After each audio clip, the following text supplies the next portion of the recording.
Welcome back, students. Today we will going to discuss the last concluding part of our basic concepts. Okay, the sample has been given to you of calcium carbonate. The sample mass is 150 gram. It contains some inert impurities. Okay, when heated very strongly, 55 gram of CO2 has been obtained.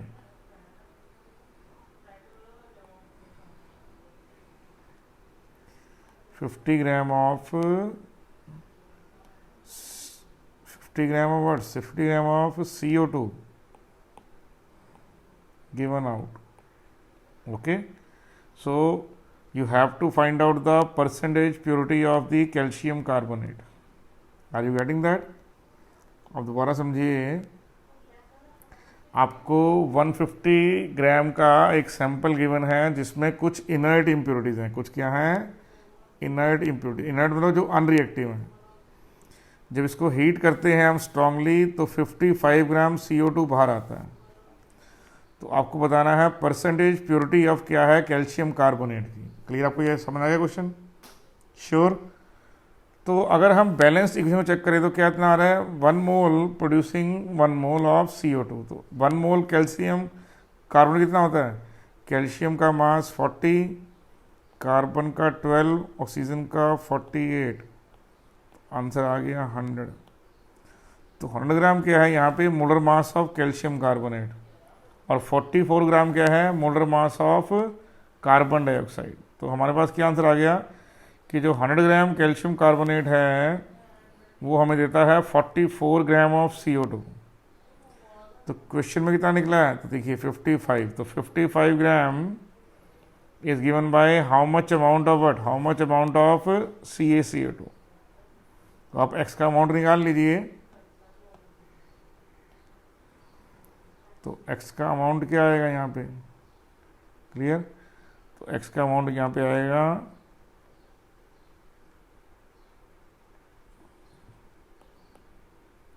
100 into 55 divide by 44. तो ये हो गया 100 into 5/4. तो 425 आ गया यहाँ पे. तो answer आ गया 125 ग्राम. तो जो sample mass of sample given कितना है? 150 ग्राम. और जो प्योर CO कैल्शियम कार्बोनेट है कितना है वो? 125 ग्राम. तो परसेंटेज प्योरिटी क्या होगी? परसेंटेज प्योरिटी होगी mass of pure CaCO3 divide by mass of the sample taken into 100. Clear आपको ये बात? इंटू 100.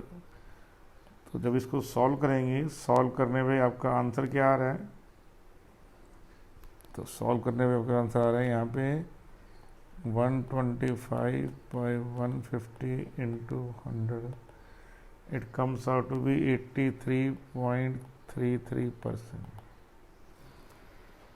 क्लियर है बेटे? बहुत ही इजी क्वेश्चन है.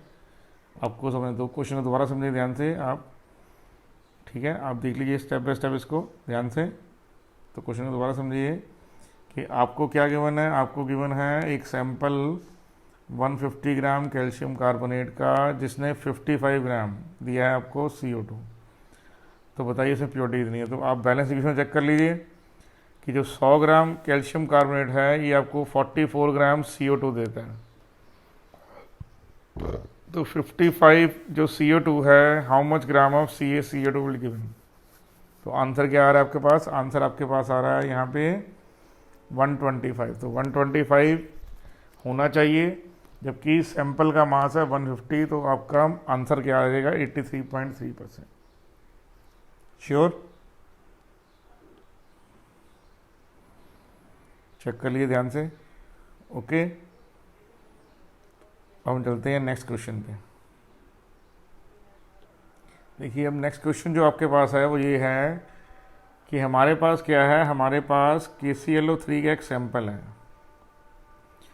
उसको हीट करने में क्या मिलता है, KCl और O2। कह रहा है अगर एक 50 ग्राम के सैंपल को, अगर हम एक 50 ग्राम के सैंपल को हीट करते हैं तो उसमें से 14 ग्राम O2 बाहर आता है, तो बताइए परसेंटेज यील्ड क्या है, परसेंटेज यील्ड क्या है। अब हम पहले क्या करेंगे, पहले हम आइडियल सिचुएशन की डील लेंगे। आइडियल क्या होता है, आइडियल कंडीशन में चेक कीजिए तो ये KClO3 will give you KCl plus 3/2 O2। तो इसका मतलब क्या हुआ, इसका मतलब ये हुआ कि अगर आपके पास 122.5 ग्राम है तो आपको 1.5 मोल CO2 मिलेगा। तो चेक करते हैं कितना यहाँ पे, तो ये है 122.5, ओके, डिवाइड बाय 50 ग्राम, क्या है ये KClO। तो 125 ग्राम क्या देता है, 1.5 मोल इंटू 32 कर दीजिए, तो ये क्या होगा, मास ऑफ O2। आपने मोल को मोलर मास से मल्टीप्लाई कर दिया, ठीक है, मोल को मोलर मास से मल्टीप्लाई करने में क्या होता है, मतलब बराबर नंबर ऑफ मोल्स को मोलर मास से जब आप मल्टीप्लाई करते हैं तो मास आ जाता है। तो आपको कितना अमाउंट निकला है, तो आंसर है 14 ग्राम। तो आइडियल का इसमें कितना निकलना चाहिए, x ग्राम। तो x की वैल्यू क्या आएगी यहाँ पे, x की वैल्यू आएगी 1.5 into 32 into 50 by 122.5, it comes out to be 19.6 gram. ये आइडियल कंडीशन में, क्या बेटा, ये आइडियल कंडीशन में है। लेकिन यहाँ पर आइडियल नहीं है, इन प्लेस ऑफ 19.6 क्या निकला है, only 14 gram has been taken out. तो हमारे पास क्या आएगा, परसेंटेज यील्ड। तो परसेंटेज यील्ड क्या होगी यहाँ पे, mass obtained by mass ideal into 100। तो ऑब्टेन्ड है 14, आइडियल है 19.6। आपका जो आंसर आएगा वो आएगा 71.43। ये क्या हमारे पास परसेंटेज यील्ड है, ठीक है। तो सब बच्चे ध्यान से याद रखें इस बात को, परसेंट यील्ड का जो फार्मूला होता है, क्या होता है, परसेंटेज यील्ड का जो फार्मूला है वो है mass obtained actual by mass obtained ideal into 100। Clear आपको ये बात। तो ये सिंपल पॉइंट से आपको निकालते हैं, easy, that is too easy.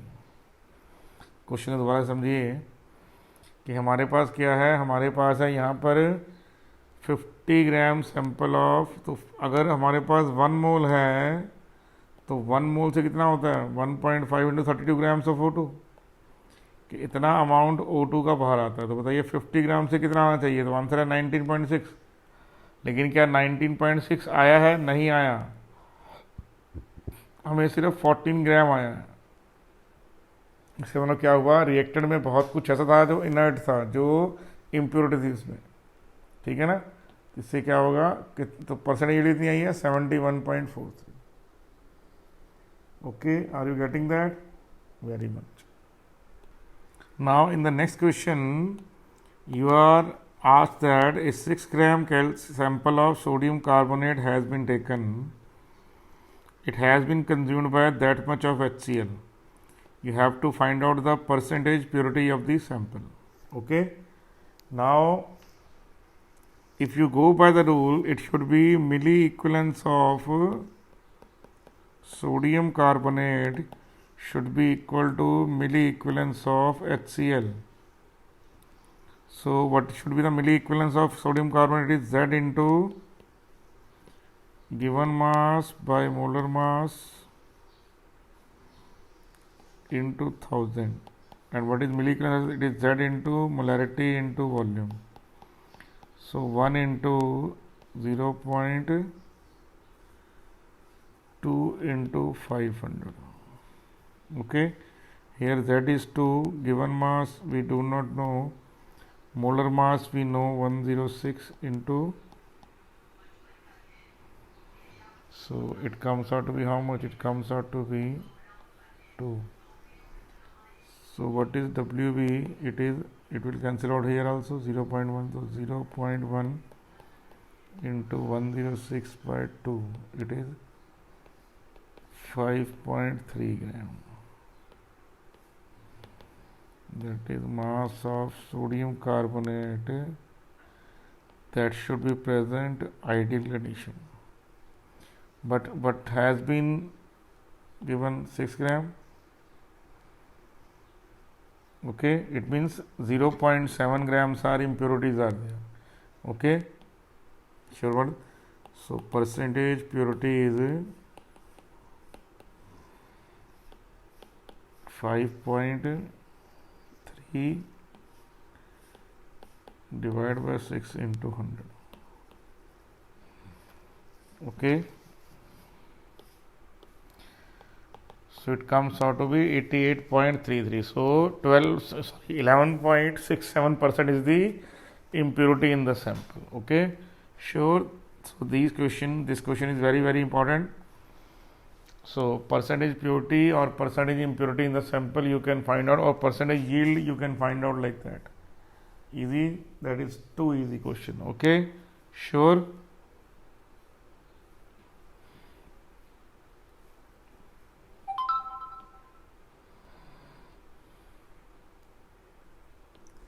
देखिए अब हम जो पढ़ रहे हैं, ये हमारा एक टॉपिक थोड़ा सा मिस हो गया था बीच में, वो है लॉ ऑफ रेसिप्रोकल प्रोपोर्शन. तो प्लीज़ इसको आप पढ़ लीजिएगा, लॉ ऑफ डिफिनाइट प्रोपोर्शन और लॉ ऑफ मल्टी प्रोपोर्शन के एग्जाम्पल के साथ ही.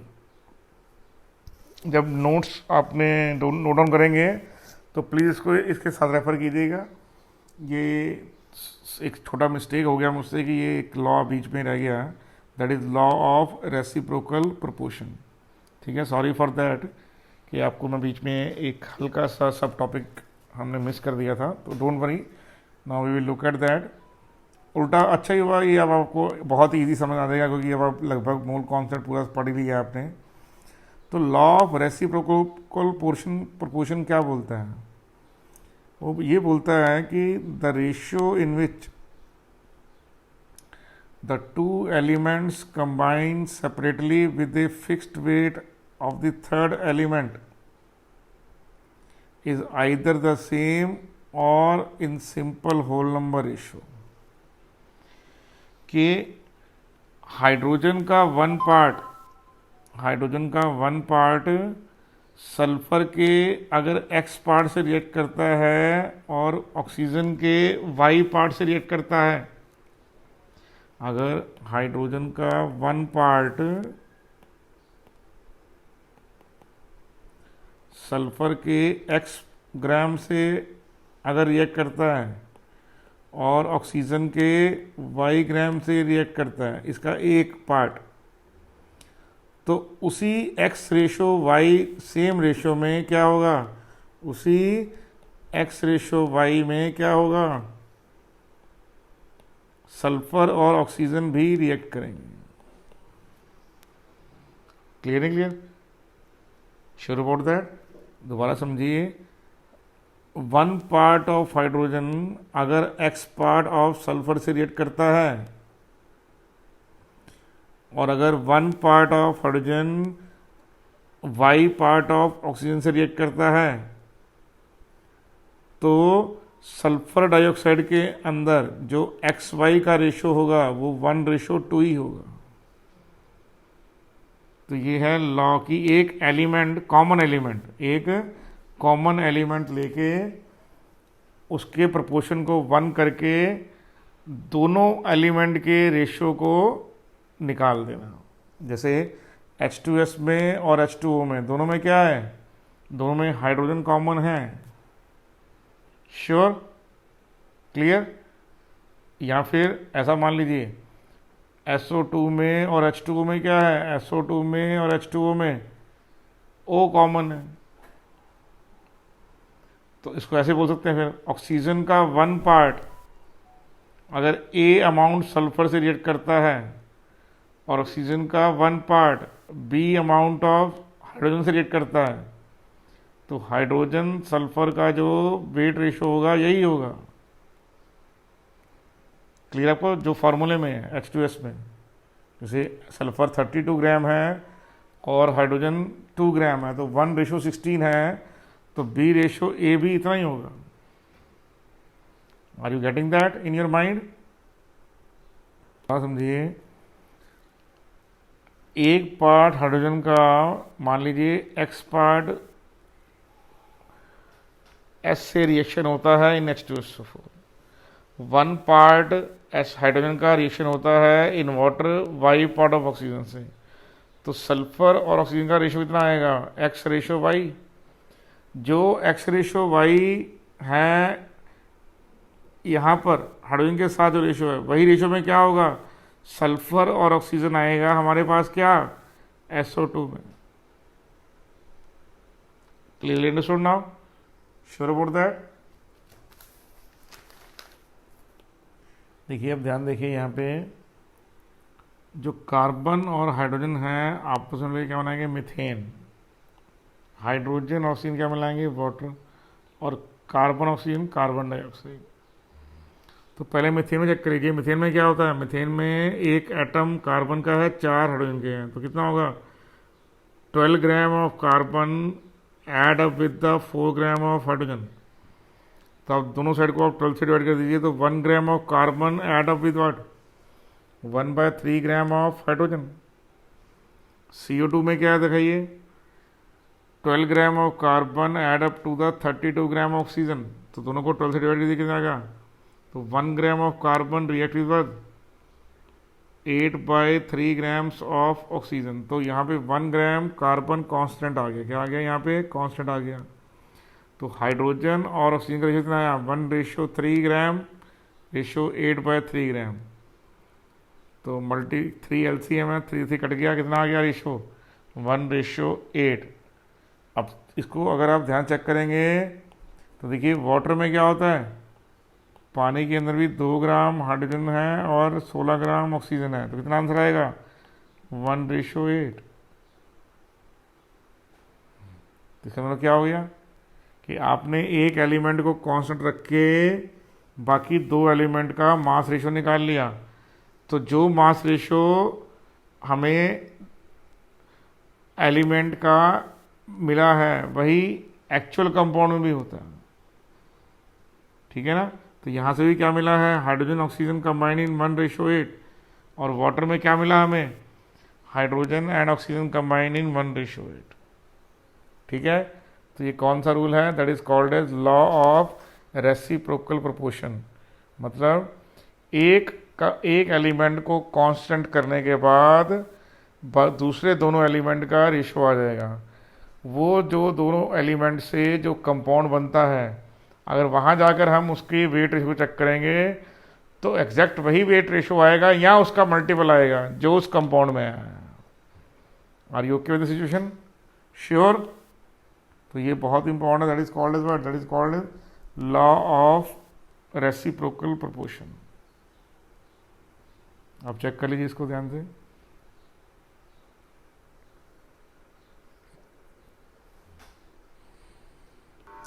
Now the next term we are going to learn is molality. It is defined as the number of moles of solute dissolved in 1 kg of solvent. So, molality by definition will be number of moles of solute dissolved in 1 kg of the solvent. Okay. Now what is number of moles? It is given mass of the solute divided by molar mass of the solute. What is given mass of the solvent? It is given mass solvent in gram divided by 1000. So what is the working formula? Given mass divided by molar mass into 1000 by mass of the solvent. This is molality. So its unit is what? Its unit is मोल पर KG, diesel मोल पर KG. Clear आपको ये बात? ये जो है molality क्या है, बेटर टर्म है than molality. Molality is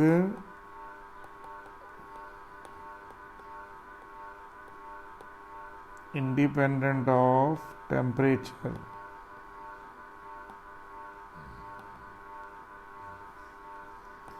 so it is better concentration term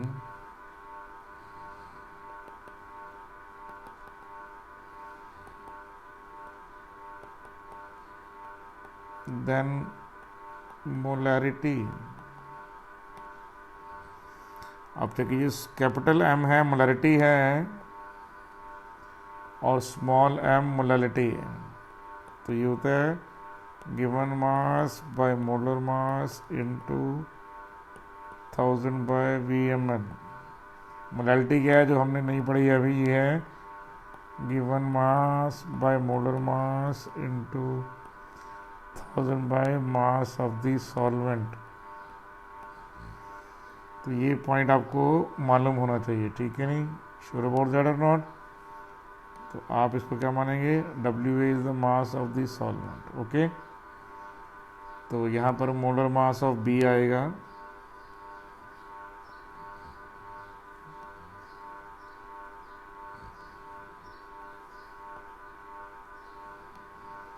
molar mass of B। ठीक है बेटे? तो ये दोनों लाइन आपको पता होना चाहिए। तो ये देखिए, ये मास ऑफ सॉल्वेंट है, ये वॉल्यूम ऑफ सॉल्यूशन है, तो दोनों में इसका जो यूनिट है मोल पर लीटर है, इसका मोल पर केजी इनवर्स है।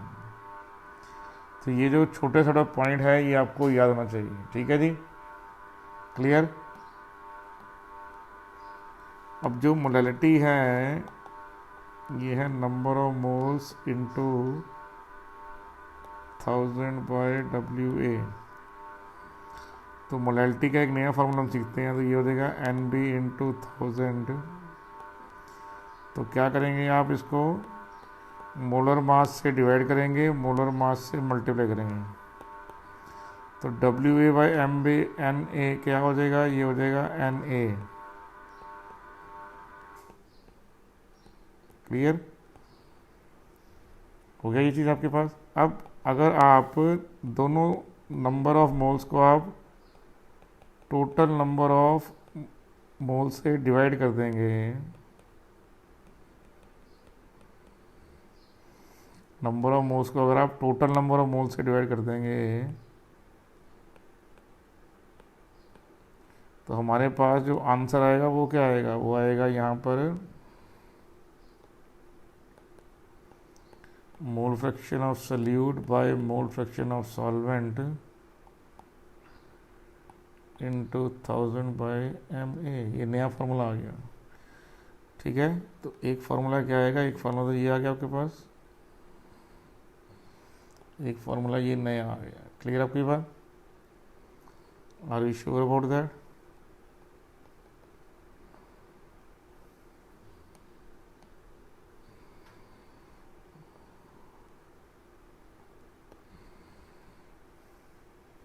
Are you sure? तो ये जो हमारे पास फार्मूला आया है that is very very important. तो ये आपको दोनों फार्मूले अच्छे ढंग से मालूम होने चाहिए। Sure about that? Clearly understood now? आप चाहें तो यहाँ पे मोल फ्रैक्शन ऑफ A ये 1000 बाय MA है, इसको दोबारा से सॉल्व करते हैं, 1 minus chi A by chi A into 1000 by MA by M। तो आपके पास क्या आ जाएगा, molality into molar mass of A by 1000, 1 minus chi A minus 1, क्योंकि ये 1 माइनस काई A देखिए कैसे होगा, ये 1 माइनस काई अलग हो गया और ये काई A माइनस काई हो गया, ये क्रॉस मल्टीप्लाई हो गया यहाँ पे आके। श्योर? और ये 1 by chi A, 1 divide by chi A यहाँ पे आ गया, और ये काई A बाय काई A आ गया। तो आंसर आ गया 1 माइनस काई ए माइनस 1।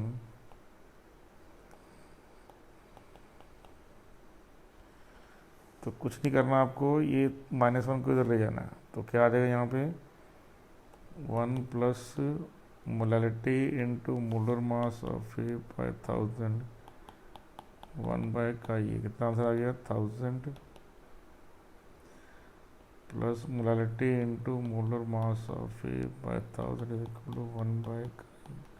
तो क्रॉस मल्टीप्लाई कीजिए, काई ए का फॉर्मूला आ गया 1000 divide bye 1000 plus molality into molar mass of A. Sure? मैं दोबारा बोल रहा हूँ, क्या हो गया ये, आपको हर एक जो सिंबल है उसका मीनिंग पता होना चाहिए, ठीक है। ये है molar mass of a solvent, molality 1000। ये काई क्या है, मोल फ्रैक्शन ऑफ द सॉल्वेंट। आप चाहें तो मोल फ्रैक्शन ऑफ सोल्यूट निकाल सकते हैं 1 माइनस काई ए करके। Sure about that? दोबारा समझिए कैसे किया गया है, काई बी माइनस काई ए। ये मोल फ्रैक्शन ऑफ बी है, मोल फ्रैक्शन ऑफ ए है, बी को कर दिया 1 माइनस काई ए। तो ये 1 माइनस काई ए अलग कर दिया और काई ए बाय काई अलग कर दिया, ये क्रॉस मल्टीप्लाई हो गया। श्योर? ये -1 उस साइड चला गया। उसके बाद सॉल्व कर लीजिए, काई बी इक्वल टू 1 माइनस काई ए। श्योर? क्लियर? तो क्लियर करने पे आपके पास आंसर क्या आ जाएगा, आंसर आ जाएगा आपके पास molality into molar mass of A 1000 plus molality into molar mass of A. Sure about that? Clear? Let us now, ये यहाँ पे क्वेश्चन है जो आपको पूछा गया है कि बताइए मोलैलिटी क्या है सोल्यूशन की जब 10 ग्राम NaOH को 500 ग्राम वाटर में डाल किया गया। तो मोलैलिटी क्या होगी, given mass of solute bye molar mass of solute into, तो गिवन मास ऑफ सोल्यूट कितना है, तो आंसर है 10। मोलर मास ऑफ सोल्यूट कितना है यहाँ पे 40 इंटू 1000 बाय 500। कितना आंसर आ गया 1/4 इंटू 2।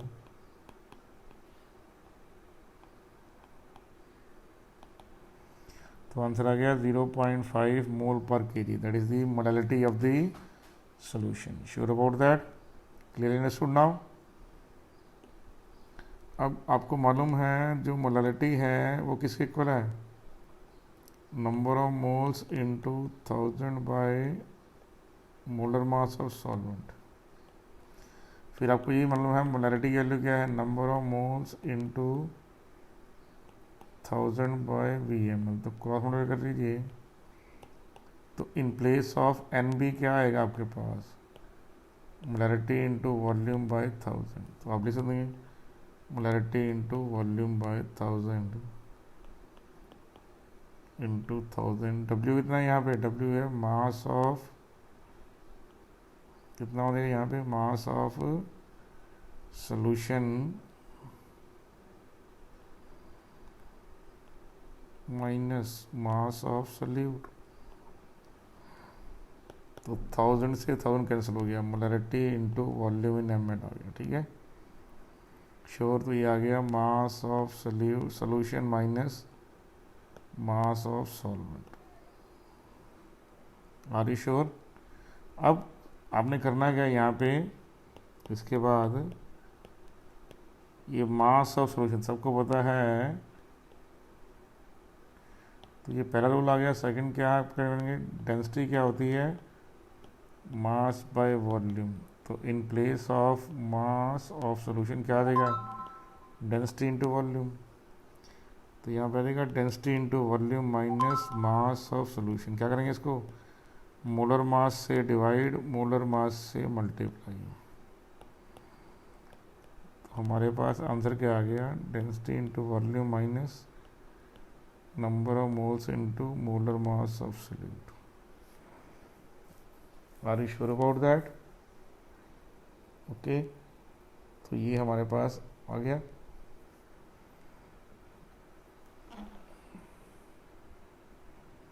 तो अब इसके बाद क्या करेंगे आप लोग, इसको आप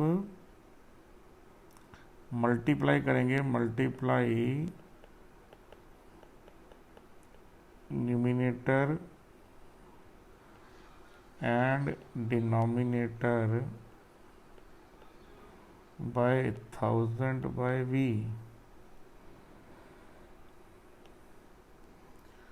तो मोलैलिटी की वैल्यू क्या आ जाएगी, m into V into 1000 by v divide by density into v into 1000 by v minus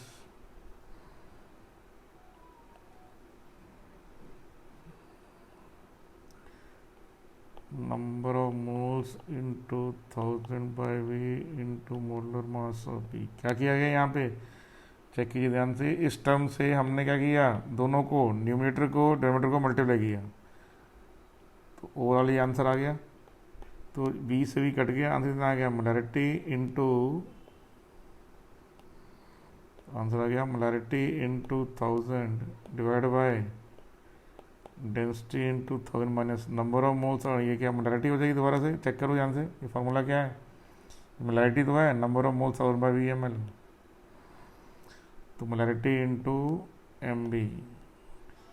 तो मोलैलिटी का एक नया फार्मूला आ गया, क्या आ गया, molarity into 1000 divide by density into 1000 minus molarity into molar mass of solute. तो ये भी एक नया फार्मूला है जो आपको मालूम होना चाहिए। Are you okay with the situation now, ठीक है। दोबारा समझिए ध्यान से, आपको मोलैलिटी क्या गिवन है, ये बाय डेफिनेशन है। तो जहाँ number of moles of B हैं, जहाँ पर number of moles of B है, वहाँ पे क्या करेंगे आप, number of moles of B की जगह ये लिख सकते हैं कि आप लोग, yes if the solution is same, तो हमने लिख दिया इसको। ये पूरे दोनों फार्मूले आपने यूज़ किए हैं यहाँ पे, नंबर 1 फार्मूला, नंबर 2 फार्मूला। फिर जहाँ ये मास ऑफ सॉल्वेंट है, तो मास ऑफ सॉल्वेंट क्या होगा, मास of solution minus mass of solute, तो लिख दिया आपने। ये 1000 से ये 1000 कैंसिल आउट हो गया, ठीक है। फिर क्या होगा यहाँ पे, ये आपके पास आ गया, तो जहाँ पे सोल्यूशन है वहाँ पे क्या आ जाएगा, यहाँ पे आ जाएगा डेंसिटी इंटू वॉल्यूम, तो आगे डेंसिटी इंटू वॉल्यूम। फिर न्यूमिनेटर को और ये पूरे के पूरे डिनोमिनेटर को क्या करेंगे आप मल्टीप्लाई करेंगे इस टर्म से 1000 बाय v से। तो इस टर्म को अंदर मल्टीप्लाई कर दीजिए, तो दोनों से पहले इससे मल्टीप्लाई होगा, फिर इससे मल्टीप्लाई होगा, तो मल्टीप्लाई होने पे क्या होगा, दिस इज द सिचुएशन। तो यहाँ से v से भी कट गया, यहाँ भी v से भी कट गया। ये जो फार्मूला किसके इक्वल है, मोलैरिटी के इक्वल है, चेक कीजिए ध्यान से। तो ये हो गया molarity into 1000 divide by density into 1000 into molarity into molar mass solute. Very very important formula, बहुत इंपॉर्टेंट फार्मूला है ये। Are you sure with that, ठीक है। तो आप कुछ भी कर सकते हैं मोलैरिटी के लिए, नो प्रॉब्लम। ये मान लीजिए क्वेश्चन आ गया कि हमारे पास 12.6% मास बाय मास HNO3 है, कह रहा डेंसिटी है 1.1 ग्राम पर ml। तो बोल रहा है बताइए इस क्वेश्चन के अंदर मोलैरिटी और मोलैलिटी क्या होगी। तो मोलैरिटी का डेफिनेशन आपको पता ही है, तो ये होता है mass percentage into density into 10 bye molar mass of solute. तो ये आ गया 12.6 इंटू डेंसिटी 1.1 इंटू 10 बाय 63, कितना आंसर आ गया, 2 इंटू 1.1, 2.2 क्या आ गया, मोल पर लीटर। क्या है ये, मोलैरिटी ऑफ द सोल्यूशन, क्या आ गया, मोलैरिटी ऑफ द सोल्यूशन आ गया, ठीक है नहीं। उसके बाद मोलैरिटी आपको निकालनी है, तो क्या होगा, molarity into 1000 bye density into 1000 minus molarity into molar mass of solute. तो मोलैरिटी है 2.2 इंटू 1000 डिवाइड बाय क्या है, density into 1000 minus molarity into molar मास। तो आंसर कितना आ गया यहाँ पे, 2200, 1100 माइनस, ठीक है जी। तो अब वैल्यू पुट करने के बाद इसको जब हम कैलकुलेट करेंगे तो आंसर कितना आएगा, 2.28 मोल पर केजी। आप चाहें तो इसको सिंपल तरीके से भी सॉल्व कर सकते हैं। देखिए जो मास परसेंटेज है कितनी है, वो है 12.6 बी की। तो चलो क्या हुआ, जो डब्ल्यू बी है वो 12.6 है, तो W कितना है 87.4 है, तो मोलैलिटी की वैल्यू क्या होगी, तो मोलैलिटी की वैल्यू हो जाएगी यहाँ पे given mass by molar mass into 1000 by WA। Given mass कितना है यहाँ पे, गिवन मास दे रखा है आपको 12.6, मोलर मास कितना गिवन है 63 इंटू 1000। गिवन मास ऑफ ए कितना है, गिवन मास ऑफ ए हमारे पास है यहाँ पे 87.4। ठीक है जी, तो इसको सॉल्व कर लीजिए, you will get the answer. तो सॉल्व करेंगे तो आंसर वही आएगा 2.28। तो आपकी मर्जी है मोलैलिटी को ऐसे सॉल्व कर लीजिए या ऐसे सॉल्व कर लीजिए। Sure about that? तो दो मेथड हैं, one method second method. Sure about that और नॉट? जो आपको इजी लगे वैसे आप कर लीजिए। Are you sure? क्लियर? तो प्रीटी मच श्योर।